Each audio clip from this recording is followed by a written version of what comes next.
Uncensored Radio Free America. Rick Adams is on. I suppose I'm on. I really don't know, but am I? Yes, you can tell me.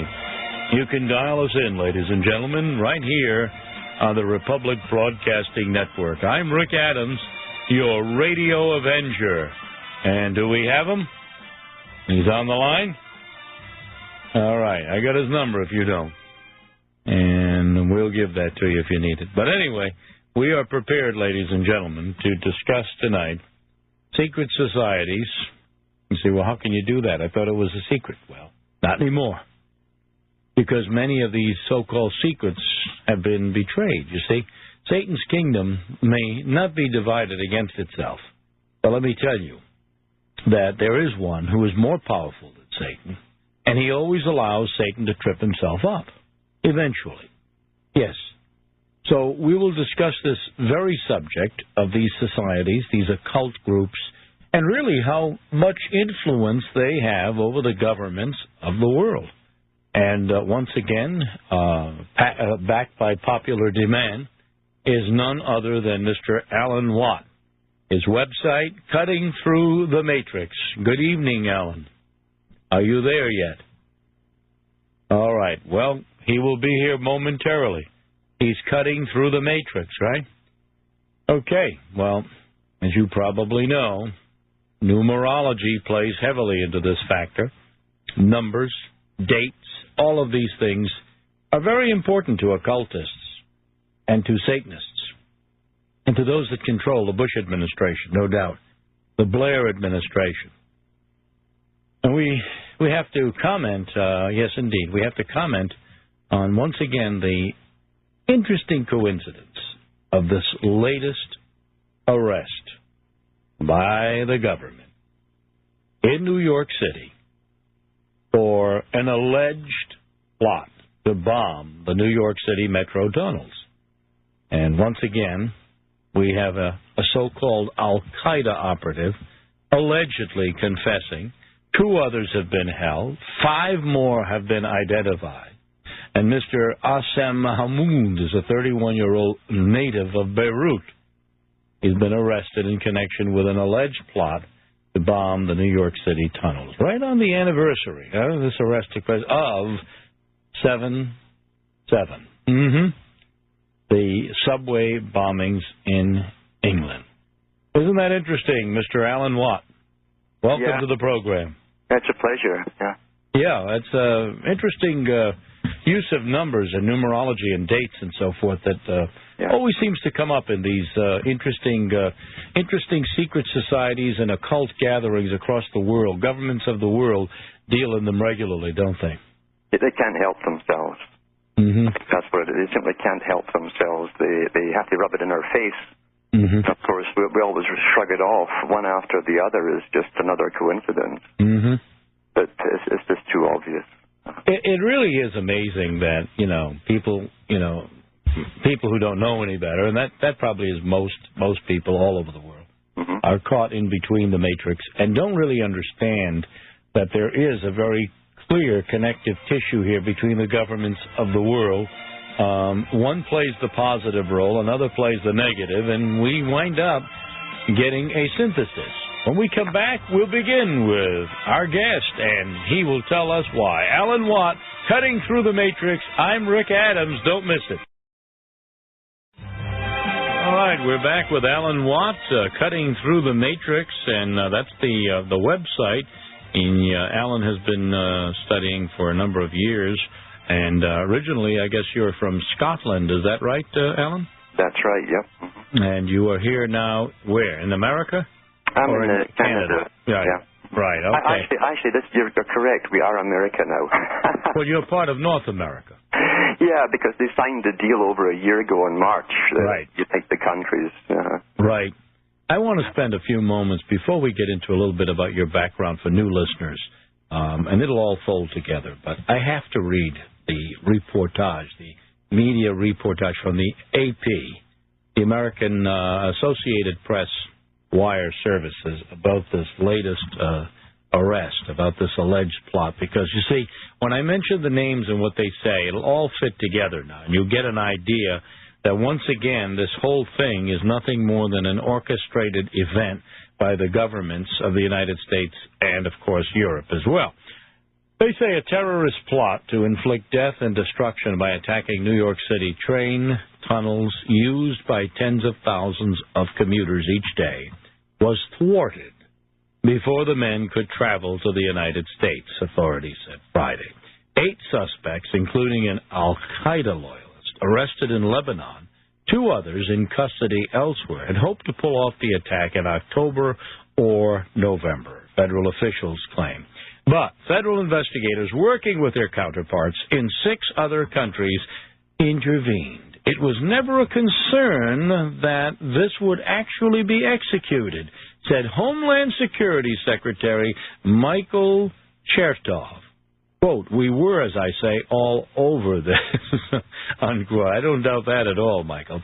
Initial reports said that the terrorists wanted to attack the Holland Tunnel, a major thoroughfare for cars entering Manhattan, but officials said the group had specifically mentioned only the path train tunnels that commuters traveled through on their way to New York and New Jersey. This is a plot that involved martyrdom and explosives and focused on the tubes that connect New Jersey and Lower Manhattan, claimed FBI Assistant Director Mark Mershin. Well, this is interesting because, they're telling us all of this, happens to be, that is, this arrest happens to be on the anniversary of the bombings in the tube in England. And that in and of itself, as you say, that is quite a pattern of betrayal and a pattern of disinformation, I would say. Wouldn't you say so? Yeah, it definitely is, and yet that is what they've got down for all their possible security risks on certain events. There'll be anniversaries and this kind of thing. This is what they tell us according to their own system. Mm-hmm. So since they've already told us that, they have to make it happen, or at least appear to happen, to see that they were right, you see.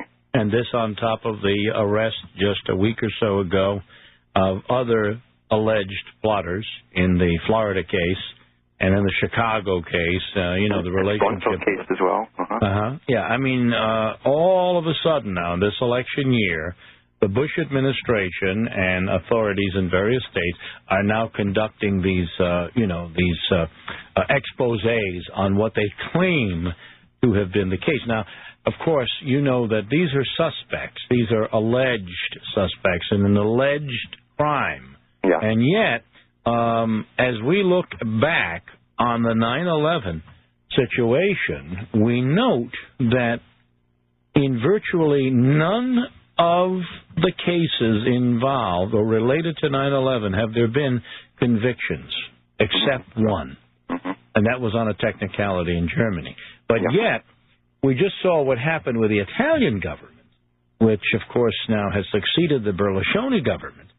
And what has happened there has been the arrest, if you will, of intelligence operatives from the United States and elsewhere. And this is getting to be a little bit interesting because, as you know, these renditions that have been talked about on my program and others are becoming a very, very important topic for conversation. Renditions are these torture planes.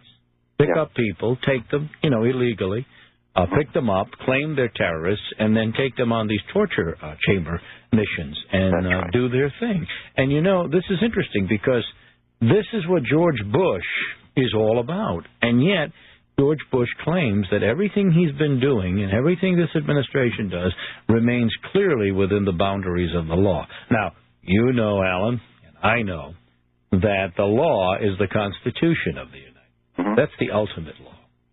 And what these men propose is one lies and the other swears to it. For instance, George Bush is fond of saying that whatever he thinks is right for America is right.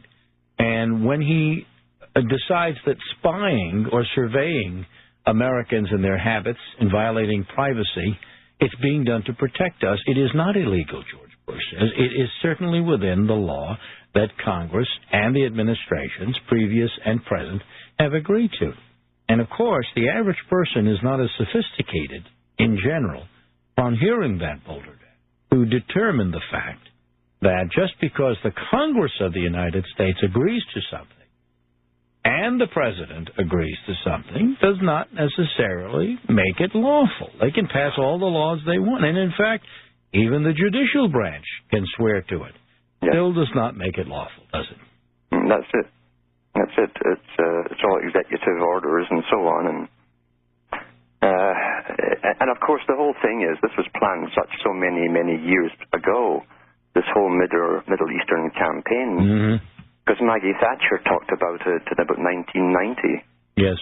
When she did her global tour of the world, and the topic of the world, That's her right, was a New World Order. And she said the next war will be on religious fundamentalism beginning in the Middle East. And she said that in Massey Hall in Toronto. So they had this planned for many years, and that's why, of course, Blair, that was put in there by MI6, right. He's the only guy who stood up for it because he was in on the plan. Everybody else couldn't figure out why we had to go to war with Iraq. You know? Yeah, there was no logical reason for it. Yeah, it was a must-be. It was a plan. It was a part of the Council on Foreign Relations, the Trilateral Commission. They're all involved in that plan, this world plan, world agenda. And we're going through it now. This war is meant to not only change the Middle East, but change the entire world. Exactly. Into a new order. That's the whole thing. Yeah. Yeah, it's amazing how, right now they're claiming that what they are doing, is making arrests from people, basically, who are allegedly homegrown terrorists, yet we find them in Asia, we find them in Canada, North America, you see, and the Middle East. So that basically takes on almost the whole world. And this global network is what they indeed depend upon for global control. Yes. And then back in the early 70s, even Britain made it a priority on their immigration quotas to bring in more people from those very countries, Muslim countries, without ever giving a reason. And they were setting up the chessboard for today way in advance, because they knew one day they'd go into these people's homelands and take them over, and it would cause trouble back home. They had to get a reason for martial law back home, so they brought those people in. Yeah, no question about it. No. And a BBC documentary about 6 months ago, they were monitoring the internet, and there's so many young Muslim fellows spouting off about what was happening to these countries over there. And, of course, that's what the MI5 was monitoring, and they were putting out their provocateurs to lead these young guys. And we saw the same thing in Toronto, where some young fellows were yapping on the internet, and the police or the RCMP delivered to them and gave them tons of fertilizer to make into explosives. Yeah. And then they arrested them. So they created the problem. These sting operations are all too common, and they are, in my view, highly illegal and suspect, and they should never have been used. It sets up the problem. Right. If you leave them to themselves, generally nothing will ever happen. But when you supply them with a leader who has the funds, supposedly, and the means to do it, and we saw that in the first bombing of the World Trade Center, remember? It was in the news even in Canada during the trial there of one of the fellows there. He was an American-born Arabian. And he had the good fortune or the wits to record his FBI handler telling him to put real explosives in the tower. And he didn't believe it. And if he didn't have those recorders, he would have, taken the blame for everything. Absolutely. So that came out that literally the FBI were behind supplying them with the bombs. Oh, yeah. First explosion. And then also in the Oklahoma City bombing now, we have clear-cut evidence of FBI involvement there. Yeah. And that has been reviewed and discussed on this program as well as elsewhere. And yet, we are still told to put our faith and trust in not only the FBI, but also in Homeland Security, which encompasses all of these other agencies under one umbrella, and that we can believe that our government, quote-unquote, is out to help us, out to protect us. Only a neophyte or someone that has absolutely no brain matter left in them can believe such nonsense, because anybody who has intelligence and has basic understanding realizes that the worst enemy the United States has now, and probably always has had, is the enemy within, those that control the function of the government. It's always been that, and I knew that even when Vietnam was going on. I said, they're over there supposedly fighting communism, and all it will do is unite Vietnam. Vietnam wouldn't have ever united together. There's too many warring tribes. So they had to get a common enemy. Indeed, and then, of course, they were financing communism through loans from the IMF and the World Bank at the same time, and leaving Haiphong Harbor open. All right, we'll be right back with you, Alan, and we'll discuss Alan Watt's website, his work, and what he's up to, and then we're going to get into the reptilian factor. Stay tuned. Most interesting subjects to come. I'm Rick Adams. We are back, ladies and gentlemen, with Alan Watt. People are already lining up with questions or comments, and we'll indulge you for a moment and ask you to indulge us. Give us a few more minutes, and then we'll get right to your calls at 1-800-313-9443. But first, let me ask you, Alan Watt, your website, cuttingthroughthematrix.com, right?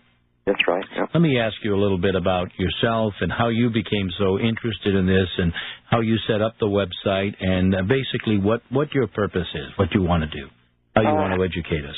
It's trying to snap people out of their acceptance of their 6 o'clock news reality that they've had and been indoctrinated with all their lives.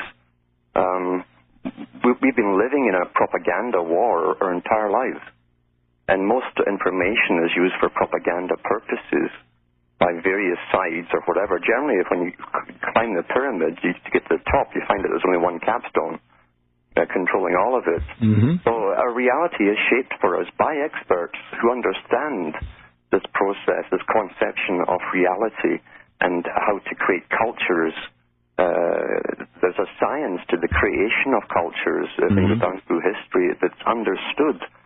Generally in old times by priesthoods, and today it's by political analysts, etc., and psychologists and sociologists. And these are used, big think tanks are used constantly to market ideas to the public, which again further, they give us our conclusions on things, in other words. We don't have to go through the process of reasoning for ourselves. We simply get downloaded with their information.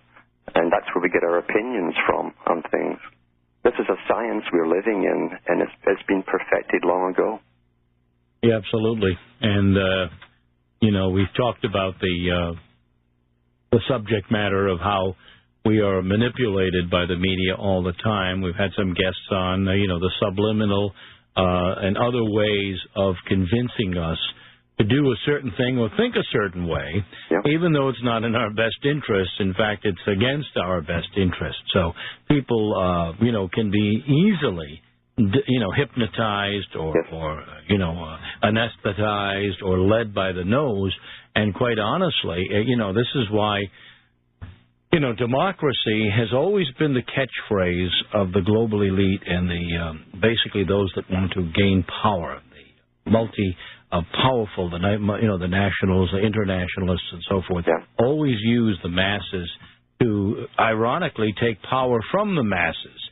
And this is what they've done. They've done this, at the turn of the previous century into the wars, World War I and so forth, to try to convince people that all they need to do is just read the paper daily, and listen to the news, and then we will lead you from there. And then you'll have a choice. Then you go and you'll vote for Socialist A or Socialist B or Marxist C or whatever. And we'll give you the choices. Then you can honestly say that you are free to make choices. And this deception, this illusion, is perpetrated worldwide now. It's not just the United States, but it's a worldwide phenomenon. With the media and technology we have today, Alan, it is just incredible what can be done with a human mind. Yes, and they knew 50 years ago they would get to this stage, and they wrote about it, that the time would come when the individual would be unable to reason for themselves. Well, we had on your website Aldous Huxley and Orwell and so forth. Oh, Huxley was amazing, and he worked for the Tavistock Institute. Yeah. And Lord Bertrand Russell, in his book, The Impact of Science on Society, he said the same thing. He says mind control of the masses is really what they were after.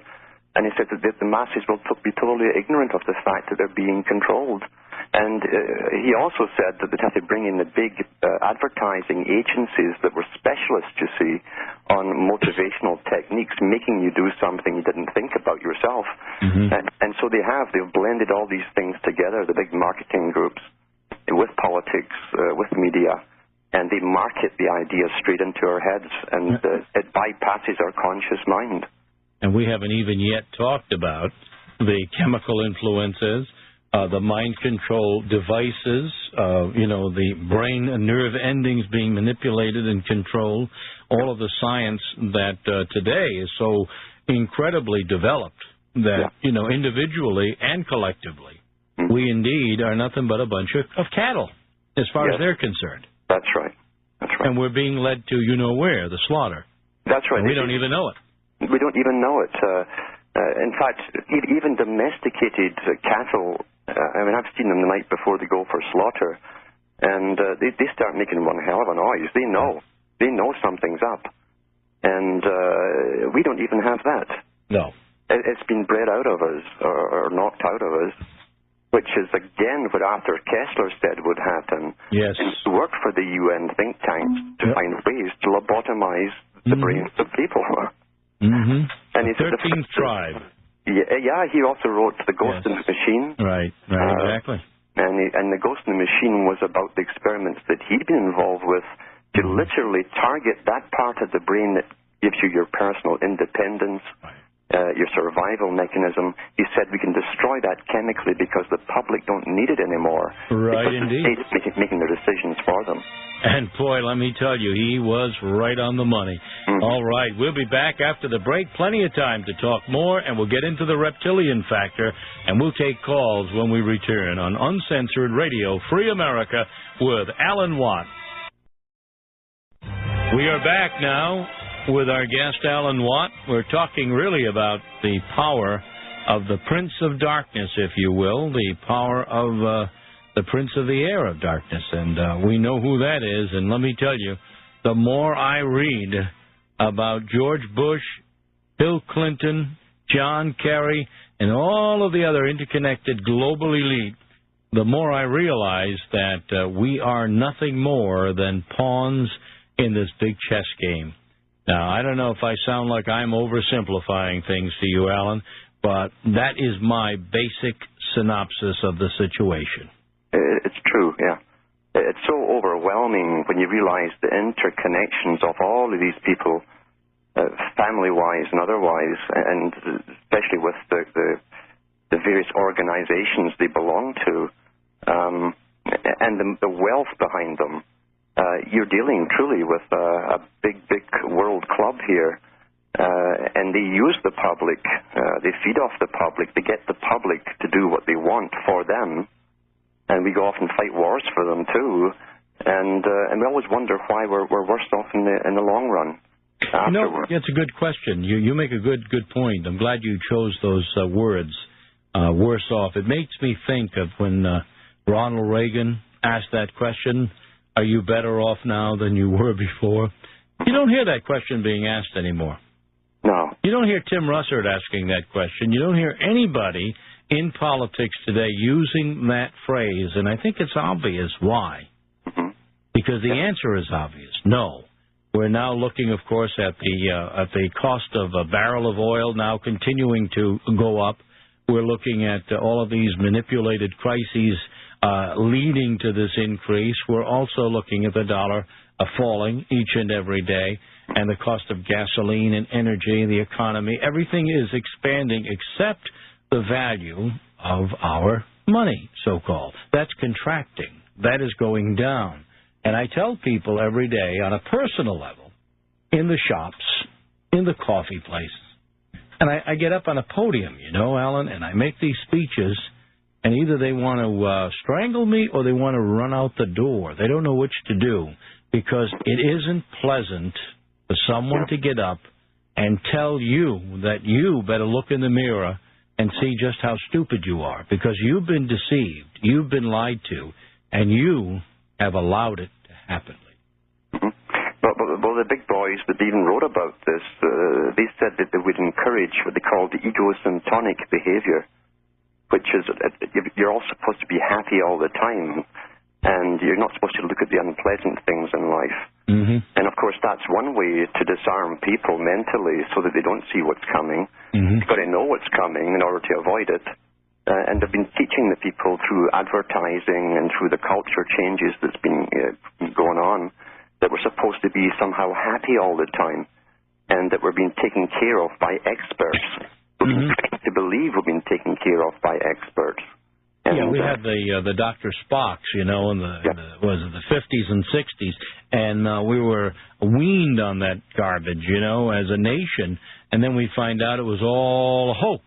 Everything we were told was a lie. It was being manipulated, and yet we all sat down collectively and believed whatever the pablum was at the particular moment, at least our society. Now, I was too young at the time to know any better, but here I am now in 2006, and I can honestly say, looking back, when I became aware of what was going on, which was really, I would say in my late teens, that I began to see the matrix, as you say, and I began to understand that I was not going to go the way of the mob. If the consensus of opinion was we should do this, I would go in the opposite direction. And, of course, I'm doing that now more than ever. And that's what I tell people, both on the program, and I tell them in my personal conversations. I don't want to go with the crowd. I'm not with that mob that said, crucify him, crucify. I'm going in the opposite direction. Yeah. As popular as it may be, Alan. That's right. To stand up with the mob and denounce so-and-so or something, or do what the mob says you're supposed to do, it's the unpopular that's more often than not the right way.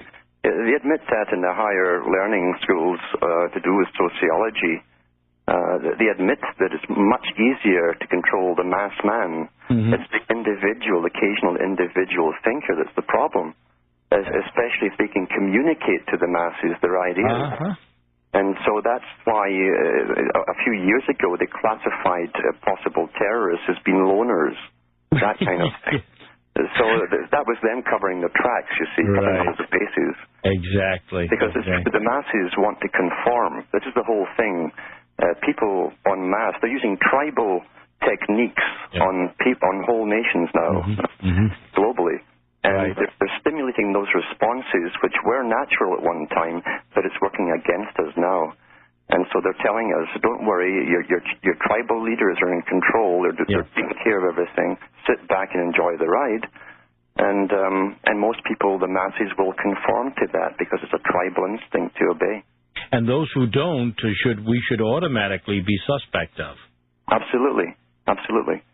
Like Rick Adams and you and others right now. Techniques were perfected, you see, not just in the Soviet Union, which was the big laboratory, but they've been even more perfected in the Chinese system, the Soviet Chinese system. Because there they actually teach in schools social approval and social disapproval. And we saw it here initially with the war on smoking, and which created social disapproval until people react as a Pavlovian response when they see someone smoking. They have this unnatural overreaction, and that's Pavlovian training. Exactly. So the next step, of course, will be as the war on obesity by the UN. This will go on and on, this creation of social disapproval until you will conform. Yes, indeed. We have our ways of dealing with you if you don't. But you are right. I see it every day. And as much as I was opposed to smoking and would not ever wanted to smoke, would ever be interested in drugs or whatever, I realized there was something sinister here going on that was being done in the name of good. And, of course, it's always the public's health It's always the collective over the individual.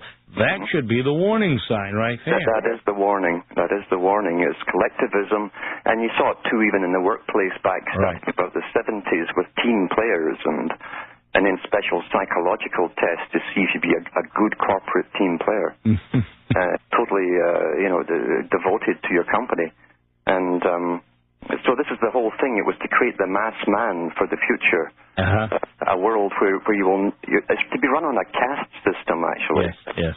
And that's what Bertrand Russell and other ones also said. This new caste system of specially bred elites dominating over a working class, a laboring class, and of course they'd have their helping class in the middle of bureaucrats, armies of bureaucrats and lawyers. They pretty well accomplished that. Alan, I love you. I realize just how truthful what you're saying is, and I know that didn't come by accident. You know whereof you speak, and you certainly understand the issues. And I'm going to take some calls right now, invite people to get on the line while we can at 1-800-313-9443, because I have a lot of questions, but I'm sure you have questions and comments for our guest. CuttingThroughTheMatrix.com. Alan, of course. Alan Watt is our guest. And let's start with Greg in Pennsylvania. You've been waiting a bit. Hi, Greg. Hello. Hi. Actually, my name's Glenn. Glenn? All right. It says Greg on the screen. Sorry. Yes, I get that a lot. Actually, yes, my name's Glenn. I'm pretty familiar with, I'm an anti-New World Order person, and I'm pretty familiar with Mr. Watt's stance. I've read almost everything on his website, though I've not yet purchased his materials. And I'm familiar with a number of different anti-New World Order people available on the Internet, such as yourself, Dan Monteith, Alex Jones, that sort of thing. And I noticed that I myself am also pretty familiar with a variety of ideologies and worldviews, both religious and secular. And as I watch this anti-New World Order, school of thought grow, and as a movement, and the idea is that the message has to get out there, and people have to become aware and respond, and that sort of thing. But I'm noticing that there are also different schools of thought within the movement itself, within the anti-New World Order groups. Some religious, some not religious, some political in the sense that they want to try to save America back to the way, like the old way, save the old true America, versus those not wanting to. My understanding is that Mr. Watt is primarily secular, in his stance, that he's, an individualist, sort of a humanist, an individual, stumping for the individual, not going along with the group. But I'm wondering if where he really stands on worldview issues and religion and spirituality. He seems to have encountered a lot of really weird stuff in his time, and it seems almost to me that, like, if in spiritual terms, it's almost like he's aware of the enemy, but doesn't really believe in an ally. Doesn't. Okay, well, let him stop right there now, and let's let him respond to what you've said so far. All right, stay on the line, Glenn. Yeah. Alan, go ahead. Yeah. Well, what I tend to tell people is that I don't think you can get back something you didn't own.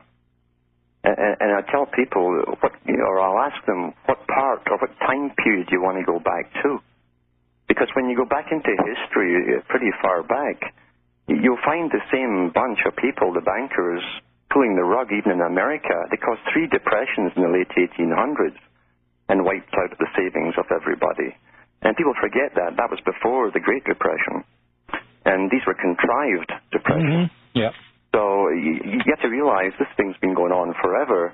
You can't get back something that you never had control of in the first place. That's a question that everybody has to ask themselves. And I don't think you can carry on in a materialistic society when the big boys have already told you we're allowed to consume at the moment because it pleases them, but eventually that's going to end. They want to save all the consumption for themselves and their offspring for generations to come. And as far as the standard religions go, I have to tell you they've all fallen flat because the people at the top of religions know what's going on. And I haven't heard them at the top of religions yelling from the mountaintops or the rooftops for the people to be aware. In fact, the leaders of religions have traditionally made you obey the government. Mm-hmm. So you have to question any religion you actually belong to. And as far as waiting back for some great thing to happen, I think that a creator put you here to do something. And it's up to you as to how you put that into action. You can't sit back and expect something else to do it all for you. Why should a God help anybody that won't help themselves? Okay, Glenn, you want to come back with a point? That's fine. I was just wondering if that ever creates dissonance for him in cooperating with Christians, knowing, that like something Christianity is divided between dispensationalists who are waiting for the rapture and the involvement with Israel versus the covenantalists who would say, no, that's an incorrect view of the end times and all that type of thing. Does he ever feel dissonant about cooperating with Christians whom he actually sees as being a bit deceived by their own worldview and their own religion?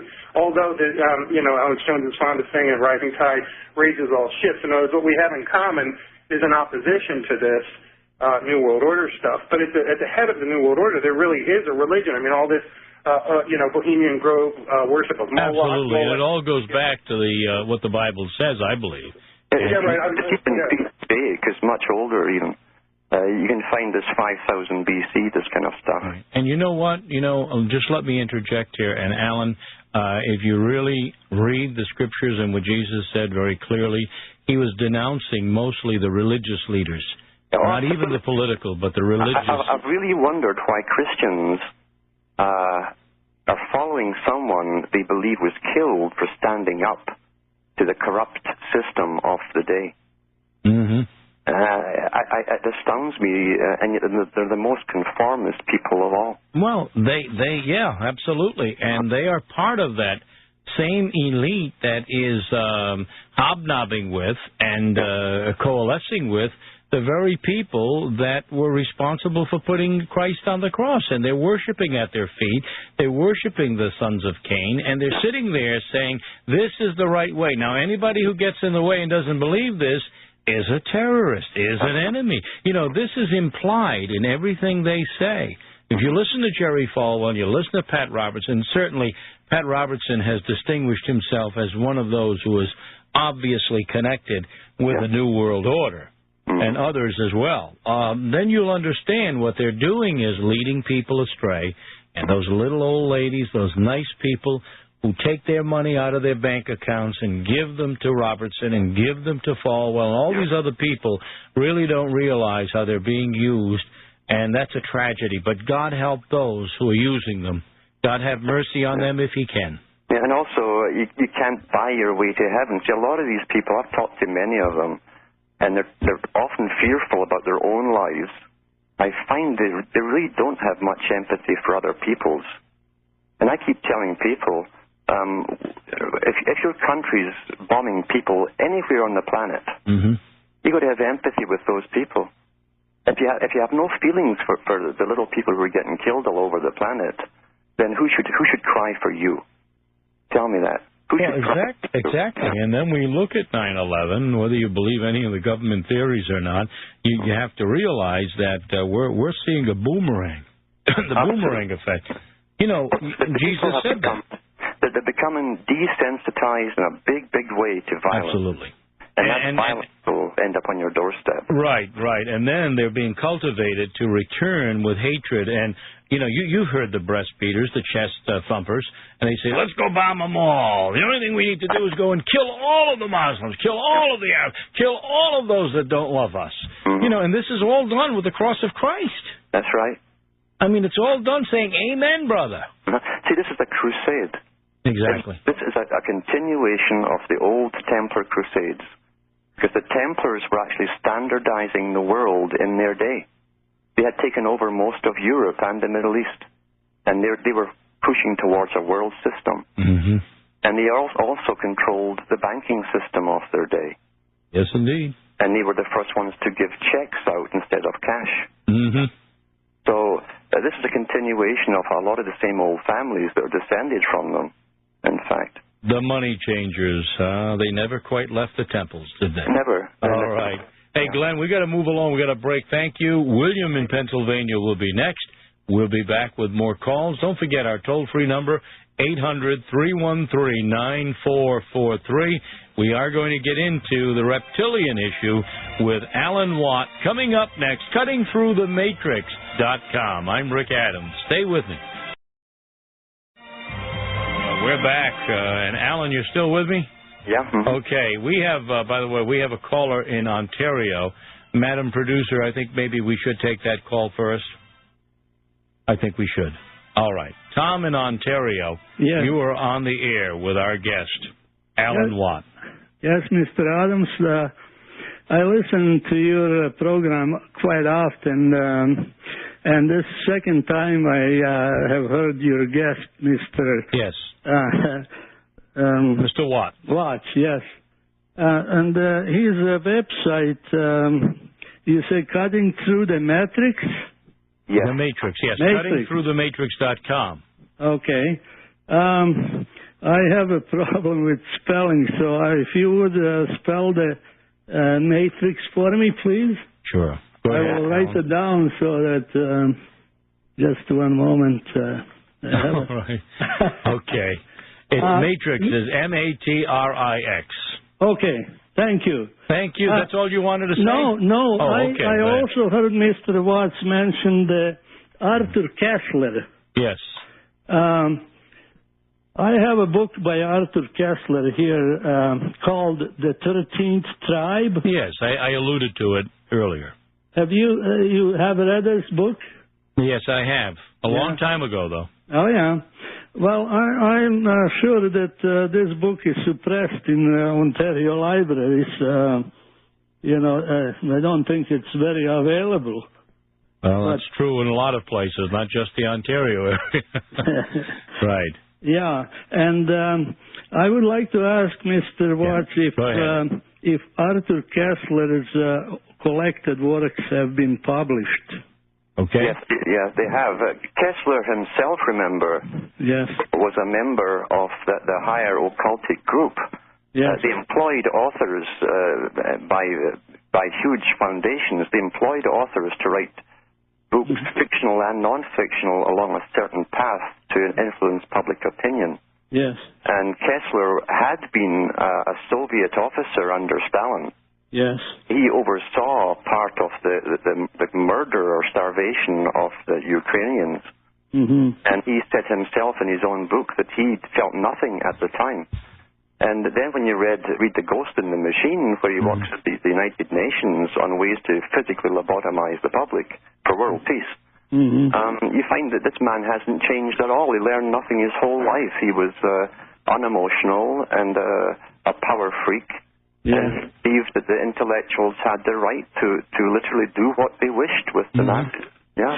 But this book, The 13th Tribe, it's not those facts are not very well known in the public. That actually those that call themselves Jews are Khazars. From Khazarian Empire, right? According to this book. He discusses that in the book, yes. Yes. And also there's been professors, and one of them in Tel Aviv University brought it up too, and he said, if we checked our backgrounds, most of us would have no ancestry here. Yeah. And who was that? Do you recall, Alan? I can't remember, but I know he was in the papers at the time, and he was being lambasted for... Was it a Malachi? It may have been. He was a professor anyway, Yeah, I believe it may have been Iona Malachi. I'm not sure, at the university in Jerusalem. Yeah. Okay. All right, then. So when they claim that that Israel, they claim the Israel because of their ancestry, which they don't have the right to do that, do they? No, that's right. That's exactly right. All right, okay, we have to move along. Thank you very much for calling from Ontario. And then we'll get to William in Pennsylvania very soon. Rick Adams with you, Uncensored Radio, Free America, right here on RBNLive.com. The Radio Adventure gets even better. Live, Uncensored, Radio Free America.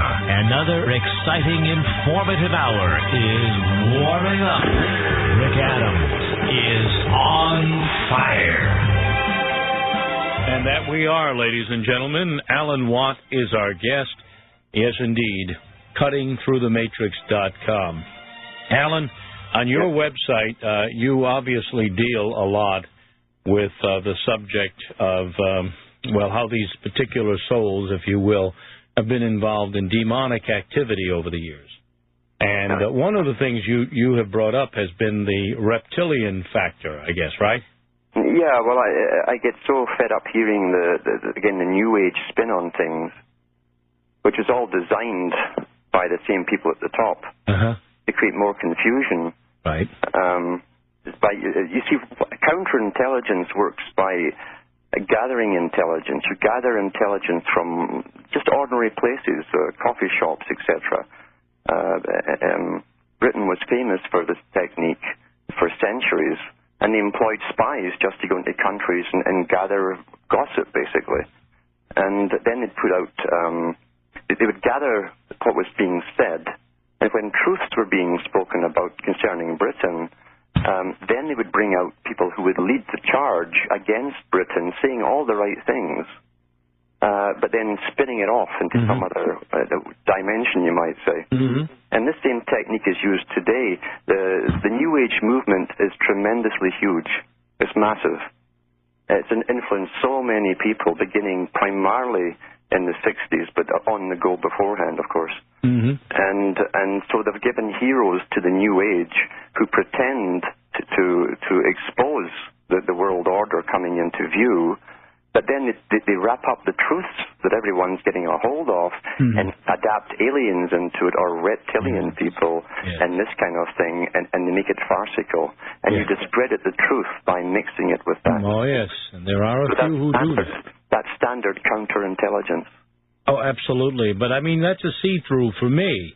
I mean, it's transparent, but a lot of people aren't aware of it because, you've broken it down into categories like crocodilia and squamata and so on and so forth. And there are people who, will bring you as close to the truth as you could possibly get and then veer off in the other direction. And those are the most dangerous people, in my estimation. Especially when they're well-funded and promoted right through. Or across the whole planet. Exactly. By big dollars backing them. You don't get into every major bookstore by being a good author. You get in there by people promoting you. That's right, having some connections. Big dollars to do that, Yeah, people that... I remember the story of, Taylor Caldwell and how she, was quite one of the most prolific writers, as you know, the 40s, 50s, and so forth, and she made the mistake of befriending Joe McCarthy. And what happened was, after that, all of her works, when she wrote under her name, were being panned and smeared and vilified, ironically, here they talk about, the McCarthyism and so forth. Well, they were the ones who were practicing it, and they were the ones who blackballed her, and so she started to write under a pseudonym. And when she wrote under a pseudonym, then the reviews were getting good, and then she was getting her books in the stores and so forth. But it proves the point of what you just said, that there is this invisible network, so to speak. There is this clique of power George Orwell brought this up. His name was Blair as well. But he brought it up in his own biography. And he said that he had contracts with the biggest publishers in England because he'd been trained and chosen at Cambridge University as being a member of the elite himself to go out into the world and bring a socialist system across the whole planet, basically. They take care of their own, don't they, All right, good. We'll be right back on that point, and we'll take calls. I'm Rick Adams. Alan Watt, my guest. Be right back on this Friday night edition of the program. Yes, indeed, and we are back right now, and we are talking with Alan Watt. We'll continue to bring up this and other subjects, but I do want to defer to our callers, 800-313-9443. I believe William in Pennsylvania is next. Is that right, William? Is that you? Hello, sir. Are you there? Barbara? We'll try pushing that button. Oop. Did he drop off the line? I'm not sure. Okay. Well, anyway, before we take another call, you can call right back, William, if you wish. Alan, when you talk about these, reptilian peoples and so forth, now, there is such a thing as people who, as you understand and I understand, biblically, are really and truly devotees of Satan. And, we do know there is the Church of Satan and so forth. And at the same time, when you start getting into areas that, like, for instance, the flying saucers and so forth, now you're beginning to divert people away. And, other people who are fairly intelligent and look at this and say, oh, okay, so you believe then you believe that 9/11 was the work of the government and probably aliens maybe directing George Bush or whatever. See, that's the way the Matrix is intended to work, obviously. Yes, it's counterintelligence. Yes, exactly that. Until you end up making yourself ludicrous in their eyes, Exactly. And that's why I've been very reluctant to bring on people who espouse that and get into this stuff, because I realize where it's coming from. And all right, this whole serpent thing is part of their inner religion. And it doesn't mean what people think it means. That's the whole thing. Exactly. And that's really what people should understand. This is a religion going back 5,000-6,000 years plus. And you'll find that the serpent, through even the ancient statues in Crete, from the Minoan age, and they had the pharaohs, of course, wore the serpent round their forehead. That was a band round their forehead because it symbolized their control of the world. They technically were the world, being the pharaoh, and you were wise as a serpent. And of course, the serpent, when it comes upright, resembles the spine, and the spine has 33 bones. That's why you have 33 degrees of Freemasonry. Yeah, isn't that interesting? On the lower orders. So this is all connected, and it's ancient. It's an ancient religion. And that's one of the reasons I opened talking about these celebrations, these remembrances, these dates, these anniversaries, 7705, 7706, 9/11, and so forth and so on. Yep. They all do tie together very clearly. William is back on the line, I believe, from Pennsylvania, right? Yes. Are you there, William? Hi. Yes, I am. Welcome to the program. Well, thank you. Is it okay if I talk about Freemasonry for a moment? Well, sure. If you have a point to make, go ahead. Yeah. Okay, I was going to talk about the initiation process. Okay. Of how you have to, before you even start out, they blindfold you. They put you into a room. I think that's, correct me if I'm wrong, but they put you in a room and you have to kneel before, I don't know, I guess like an altar or something like that, and you take an oath. Okay, yeah. And you pretty much say, I whatever your name is,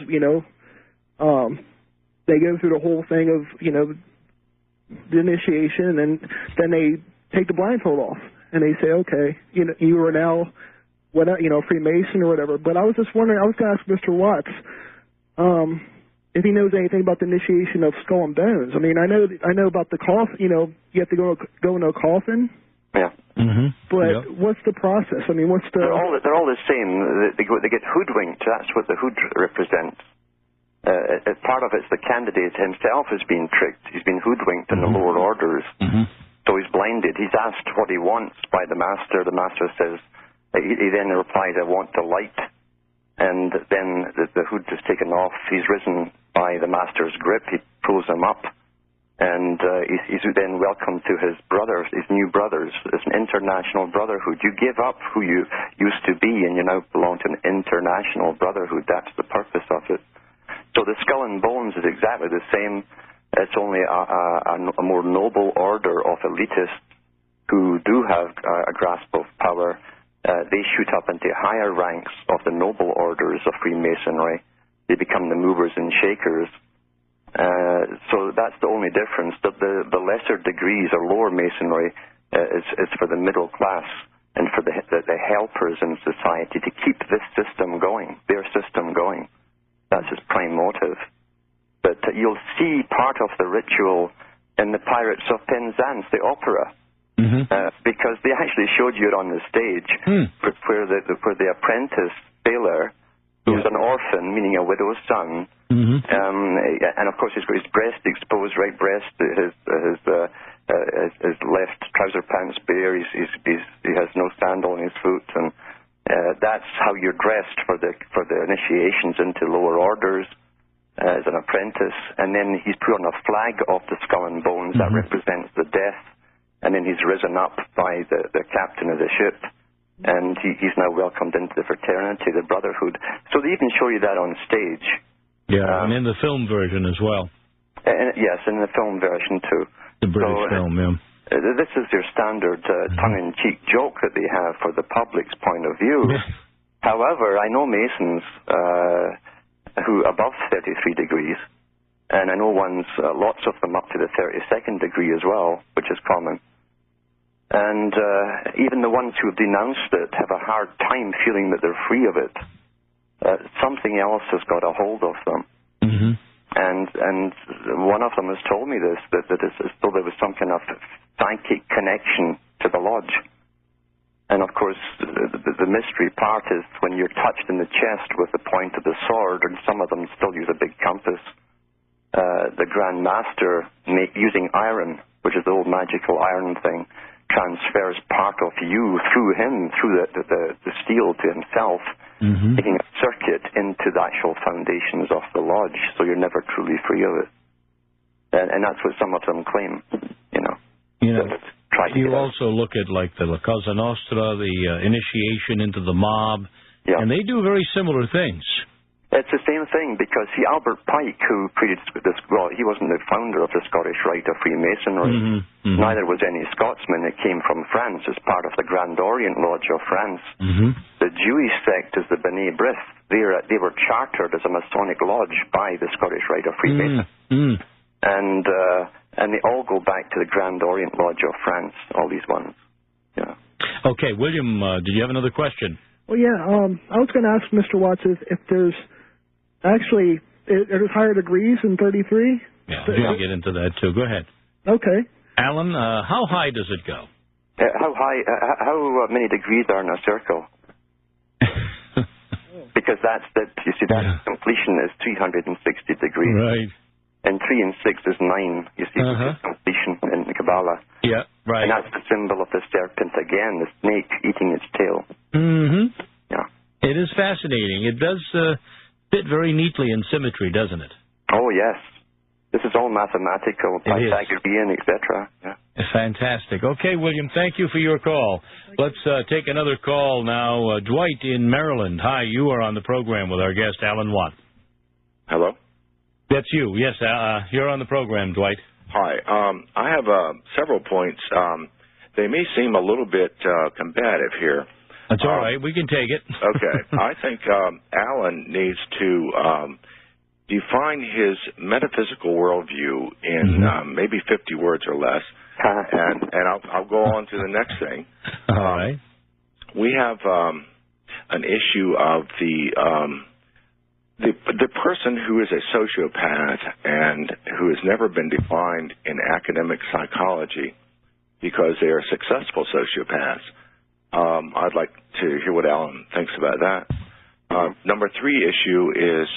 well, let's take them one at a time because you may have a few there, and let's focus on the first one, all right? Alan, all right. Your worldview in 50 words or less? I wouldn't even attempt it in 50 words or less. Because that's ridiculous. It's like trying to put yourself in a pigeonhole with a yes or no. Well, Alan, you've been pretty slippery about this I've been listening to you for a few years. Yeah, well, I can't get a handle on it. Up in 50 words. You know? You're talking about a life's experience in 50 words. That's impossible. We don't have any idea, listening to you, Alan, if you believe in God or God. Yeah, but should that matter? Should that matter? That aspect matter? In accordance to what I'm saying, I'm talking about the subjects. Should that matter? In other words, does it give it any more or less credence if I say I'm this, that, or the other? You know? Should that matter? Why is it important to you? It's important to me because you do a very good job in defining defining evil.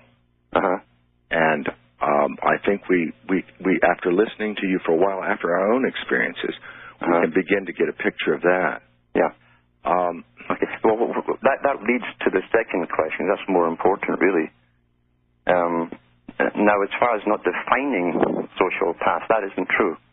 Studies were done in the 1800s, in late 1800s, and completed in the 1900s. Henderson and Gillespie did the biggest survey. They were the first ones to come out in psychiatry and define another class of psychopaths. Because before they thought that the psychopath was just the guy on the street who got drunk, smashed a window, and grabbed something he wanted. Because he cannot tolerate frustration, he's got to have immediate gratification. And then they found out through studying that the most successful psychopaths were actually the leaders of our economy and our system. Here we go. And yet there's...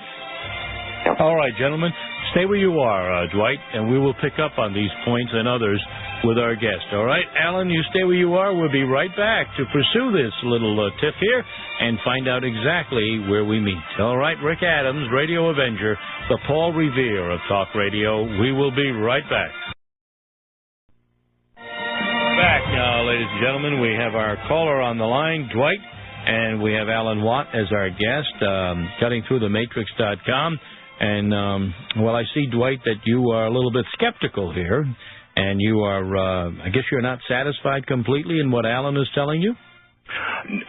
I'm satisfied with what Alan is telling us, but I think he does not go far enough. I don't think he defines his own worldview precisely enough for us to know what he's saying. What would you like him to do? What would you like him to define himself as? I mean, are you asking for a particular presupposed idea of that, or are you just saying he should come up with something else? Well, he said 50 words or less was ridiculous. So how about 5,000 words or less? What is his metaphysical view of the universe? Mm-hmm. Okay, Alan, what is it that you believe and don't believe? Is that a fair question? I don't believe the standardized, authorized religions as they're handed down to the public. Mm-hmm. Now, the pieces that make sense I can accept without any problem whatsoever.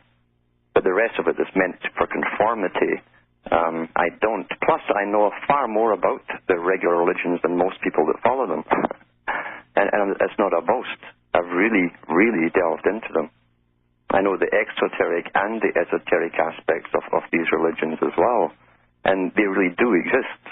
That was no invention of Adam Weishaupt. And people who think you just follow rules and you get a reward at the end are misleading themselves. Mm-hmm. A life-changing experience or a multiple of them is supposed to be really the norm. That's what brings you closer to your God, your Creator. Is your lifetimes of experiences, not simply following set rules where you never grow or mature. So I can't follow the regular ones, the be happy type religions that deny the nasty stuff, you know. Well, I think most of us could agree with that. Yeah. Beyond that, though, what do you actually believe in as far as if you will, a biblical or scriptural or a theological viewpoint? I mean, religion has nothing to do with the words of the Bible. That's right. The Bible is one thing, religions are other things. And religion is man-made, by the way, I believe. Yeah. It's a dogma, it's a conformity. Exactly. So you're not discounting the beliefs or the edifications of the scriptures, or do you have? I understand the deeper significances of them, right? Because they do have inner meanings that were that were not meant for the public. You're right. And that's the sad part, because they've always known for thousands of years. It takes a certain type of person to need to penetrate deeper to understand. Can I jump in here a second? Yes, surely, Dwight. Go ahead. Okay, we're talking about the esoteric and exoteric meanings and things, and the death of the self to regain the self as part of it goes back 10,000 years. I'm an agnostic or atheist and I see that. It's not a belief system it's not a belief system, it's not a comfort system. It's simply a matter of experience. experience, and there's no doubt that I can look in the world, and I certainly can see in this particular system, which is an artificially created system. This is not a natural progression here. This century is planned. The last century was planned a century before, etc., etc. But and you'll find it in documentation of the British embassies across the planet. They plan hundreds of years ahead. But the system we're dealing with is so evil that it would take that principle of death of the self and turn it into surrender of your entire life's belief system, your works. Everything that literally you hung on to as a comfort, you have to be willing. As I say, it's like jumping out of an airplane, and you have to be willing to free fall. You know, you have to let go of everything that's been conditioned into you to start thinking for yourself. Can I jump to the next question I had? Yeah, go ahead, because we do have the break and other callers coming up. Go ahead. I see this entire Patriot movement as 99% controlled. And I see Christians, and as I said, I'm an agnostic, atheist, whatever. I see Christians being set up to as some sort of a massacre in some organized, overt political resistance to this movement, and that frightens me.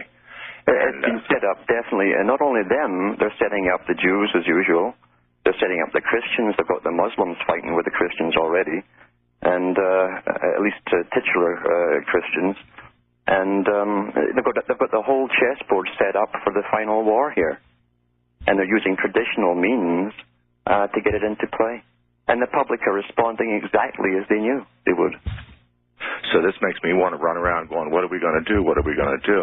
Next question. Yeah. I want you to make it clear to Rick Adams that you do not believe that people are walking around as lizards, that this is a collective unconscious symbol that's self-adopted by the Illuminati or whoever you want to call them. This is their self-adopted symbol of their own. They're celebrating their own cold-bloodedness and lack of conscience. And they're also celebrating their godhood, because they truly believe that see, if you define a god as being the ultimate power on earth, life over death, etc., they believe they are. But make this clear to both your host It's clear. All right, we have to move along, Dwight. I understand. Thank you for your call. We'll be right back with our guest, Alan Watt, and more. I'm Rick Adams. All right, we're back now, and we're with Alan Watt, and we're discussing the Matrix, obviously. But having said that, and just to respond a little bit to what was said previously, if you believe in evil, and I think just about everybody who's honest believes there is evil in the world, there are evil people, then you must believe in a source of that evil.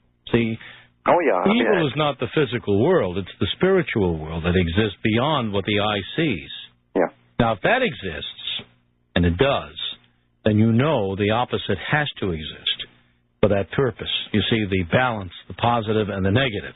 Again, that's into almost Talmudic and Kabbalah, because that's what that's all about, really, is this balance between good and evil. Right.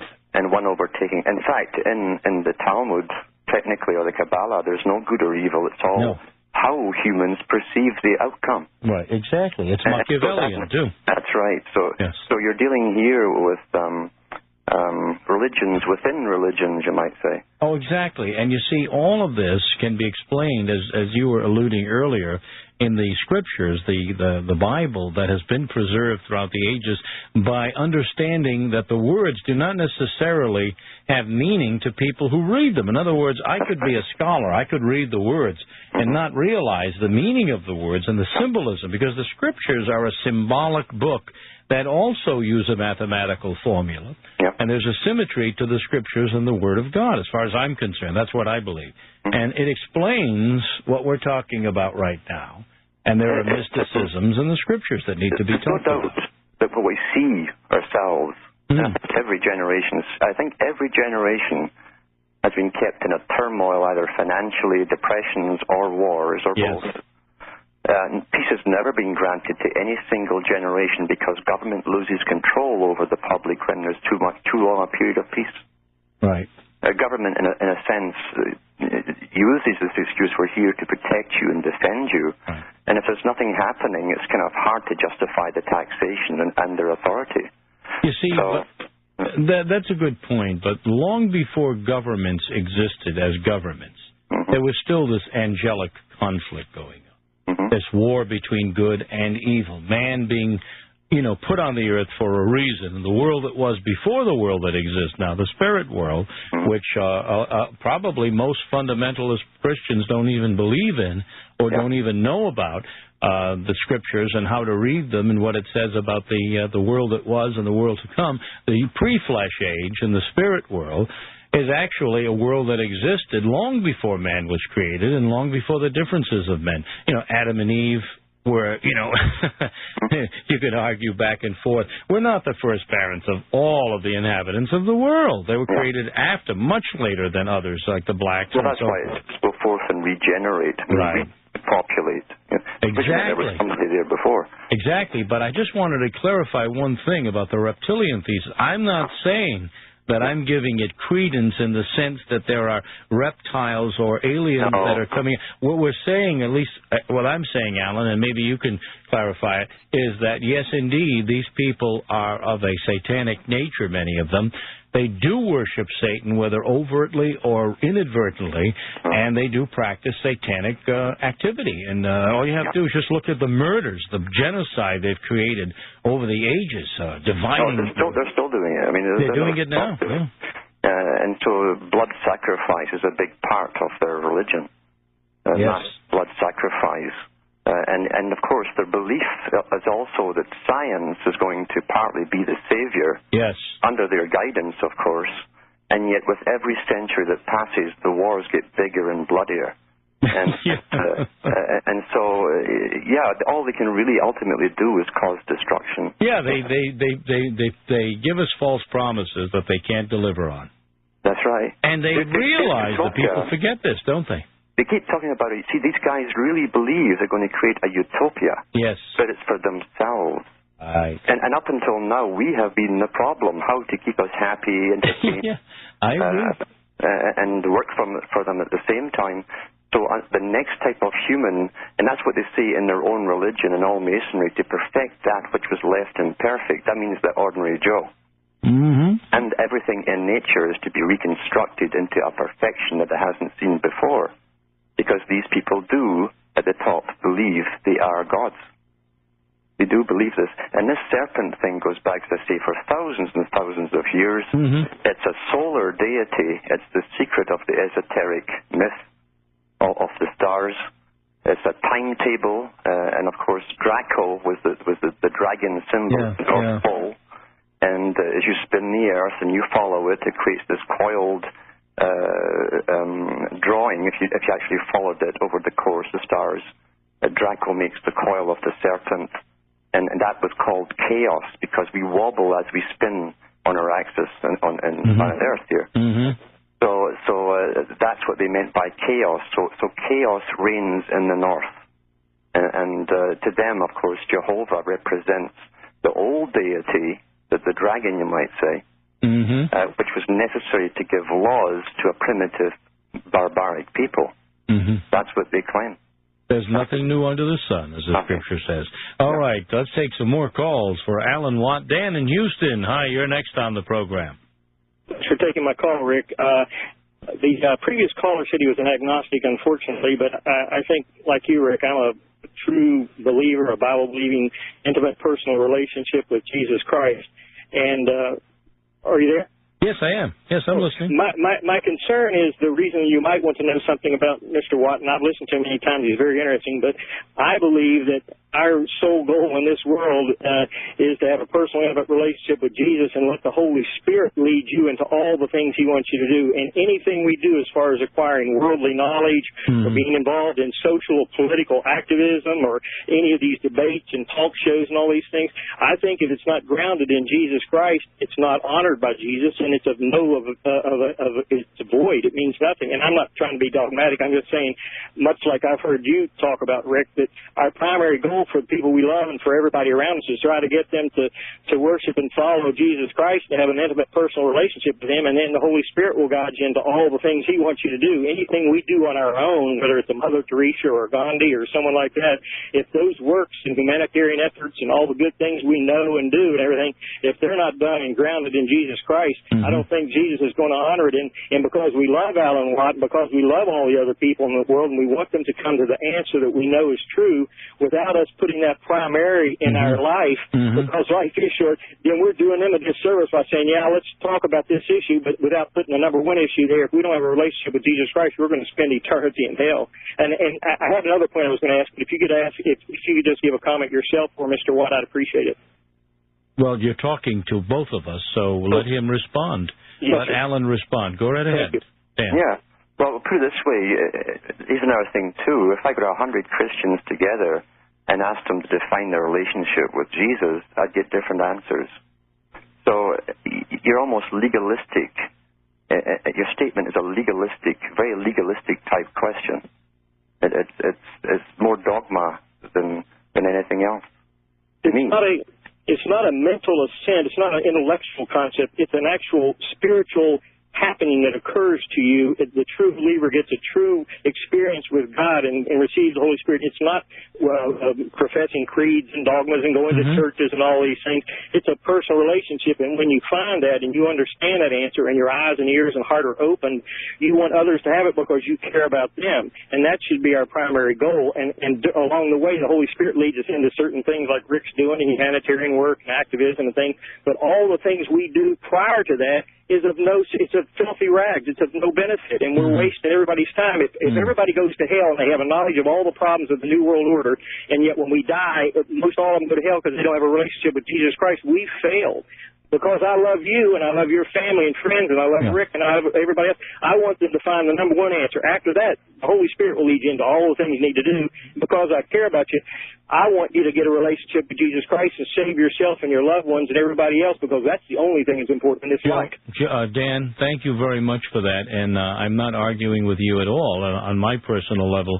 I think it comes down to trying to understand, if you want to get into a scriptural understanding, exactly what it is that we are called to do now. We are really not called to save souls, but we are called to witness. Jesus didn't say He came to save the world at that time that He came. He said He came as a witness to the truth. But He also said that when He came back again in the millennium to establish His millennium, that would be the time when Satan would be bound. So He doesn't say or commission us, in my view, Dan, to go about trying to save all of the souls of the world now, because you know and I know that's not even possible. All we are called to do now is to be a witness for the truth. And Jesus is going to do the saving. He's going to decide when the time comes exactly who will understand what, when. So I can't force my views on anyone else, and you can't. And we don't intend to. God will use the testimony that you give and I give for those that want it and those that need to know now. But I don't want to assume that the whole world is lost except those who are saved right now, because most people don't understand what's going on right now and don't understand the things of God. You know, that's my point, Dan.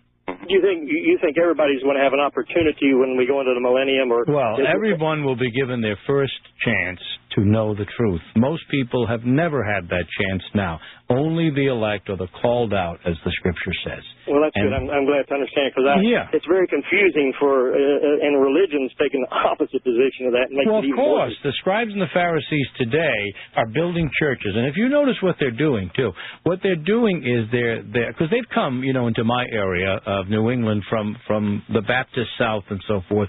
And the first thing they do is try to go into debt to the world system so that they can build big enough churches to save enough souls, because if the rapture should happen today and they don't get enough on that ark, it's too late and they failed in their mission. And that is pure nonsense, and it's also blasphemy, in my opinion, because what they're doing is they're making God, and they're using God to enhance the very system that God has denounced, and that's the usury system, and that's the interest system, and the mortgaging of their assemblies and the people who work there to build these huge churches that they can never pay off that debt. I know of churches that have come and gone, and they started one building, and then they turned over to another mortgage because they outgrew that building within 5 years, and they had to build a building 3 times the size, and guess what? Now the debt is 3 or 4 times the debt. And they are indebted to the world system.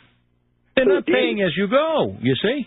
Do you believe that someone could die without the knowledge of Jesus Christ and still have an opportunity in the future on a first opportunity to be saved? Of course. That now is not the time when Jesus Christ is saving souls. He came to witness to the truth, is what he said.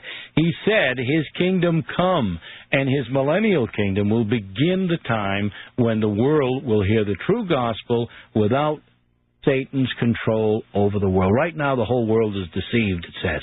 And Jesus Christ, if he's trying to save the world now, let me tell you, he's already lost the battle, if that's the ideology behind it. He can't. Could I ask you one quick question for Mr. Watt?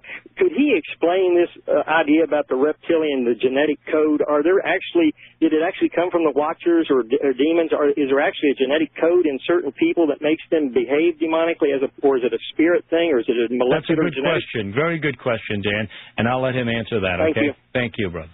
Yeah, you got two. You're correct in both sides, in a sense. You can inbreed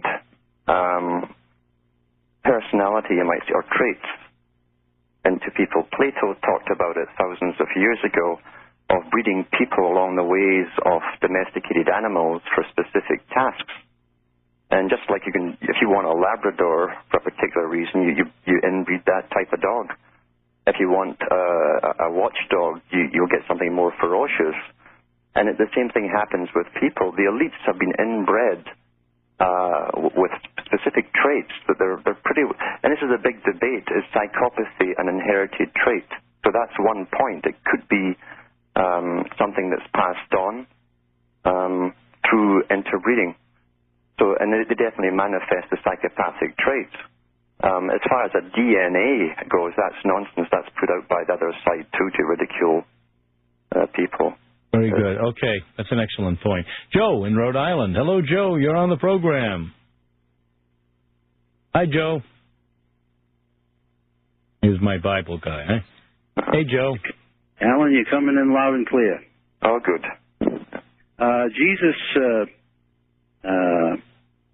was hated by some people within the religious community of his day, and they went as far as to destroy him. Well, they tried to anyway. The nails couldn't hold him. But they were hidden very well in the religious community, and it went right back to the beginning. The serpent was wiser than all the beasts of the field. They used the word serpent. Find that interesting. That has a reptilian connotation to it, if you will. Mm-hmm. In the Greek mentionings of First Epistle of John, chapter 3, verse 12, is the Greek number 3789. It means a snake through his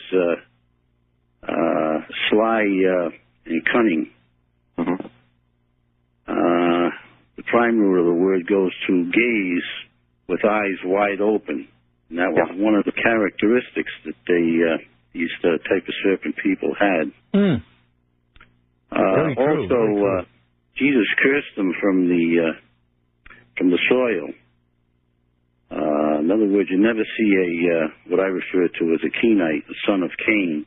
Cain, of course, his father was the Lucifer from the first world age. Mm-hmm. He impregnated Eve. And he was cursed. Cain was cursed from the ground. In other words, the ground would never yield its strength to him. and that would be for all his generations throughout. So you might see a Kenite owning a farm, but you'd never see him actually working the soil, because the soil just won't yield to them. Just a characteristic that you might want to use in your repertoire when you're dealing with an individual. You might want to ask a certain question. 1 John chapter 3, verse 12, not as Cain, who was of that wicked one, and slew his brother. You see, they were two of the first two of the Adamic seed line. And where did this twin brother, in the Hebrew I'm pulling, get murder, premeditated murder from, especially for religious reasons? His sacrifice wasn't accepted, and he hated his brother, whose sacrifice was.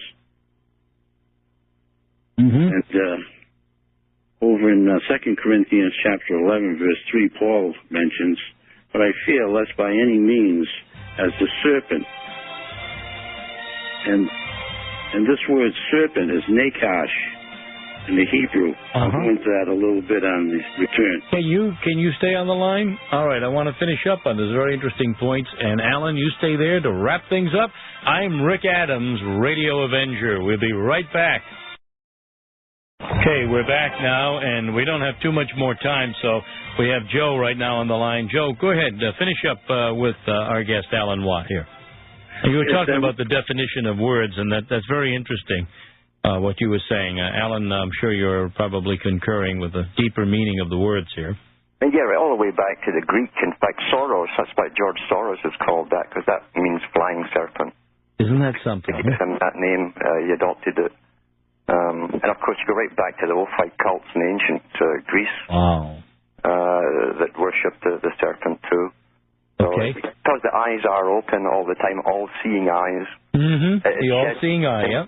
It sheds its skin every year, so it seems to be immortal and reborn all the time. Joe, did you want to continue quickly?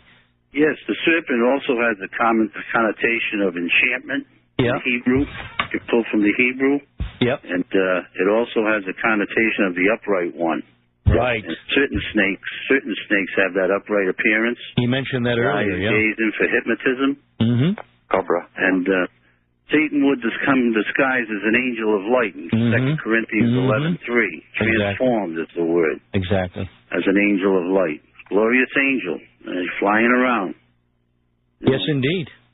And I'll just kind of summarize it here. The four hidden dynasties of today, of any government, especially this world government that we're involved in now, got the four hidden dynasties of the political, economic, educational, and religious have been, I believe that they've been infiltrated and taken over and are come to the full as far as the deception is concerned, especially the religious community. And those four are playing the fiddle, but yet I see on the horizon, coming over the horizon, people bringing truth, knowledge of how deep the deception is. Yes. And how the news media is controlled by these same Kenites from the beginning. Jesus pointed out, the serpent Nakash people. And they keep. They're very faithful to their father, and they keep they breed within their people. They don't break a lineage. And there's not that many of them. That's the reason being. But they've taken over those four dynasties to the max today, and they're performing the negative part of the father's plan to the fullest of their ability. They do a great job at what they do. I don't agree with their job, but the Father ordained them, so I go along with it. But you've got to be wiser than the serpent and peaceful as the dove. Amen to that. Thank you, Joe, very much for your call. And what do you think of that, Alan Watt? I think we should also add to that, don't get bitten. Don't get bitten by the serpent, right? That's right, because... I think we can maybe squeeze in one quick call, and that is Jim from Kansas. Is that right? Yes. Okay, not much time, Jim, but we'll give you a few seconds here. All right, this is won't take much. Hi, Alan. Hello. If you were to list like Christian, Jew, American Indian, Muslim, pagan, agnostic, Hindu, Swahili, and the rest, I don't know, I can't come up with 10, but I came up with 8. And you were to list those upon which one you think pushed their religion the most to the point where you can't get your point across because... Okay, Alan, we're almost out of time. Quickly now, the question. All right. Well, do you get the question, Alan? Okay. I don't know if he gets it or not, but I'll tell you what. We'll pursue it again because we're out of time. Alan Watt, cuttingthroughthematrix.com. Thank you, sir. It's a pleasure. We'll have you back again. We'll get into more questions. Thanks again. Bye-bye, Alan. All right, we're out of time. I'm sorry. We'll be back, God willing, Monday evening, 9 o'clock Central. I'm Rick Adams. Good night, everyone.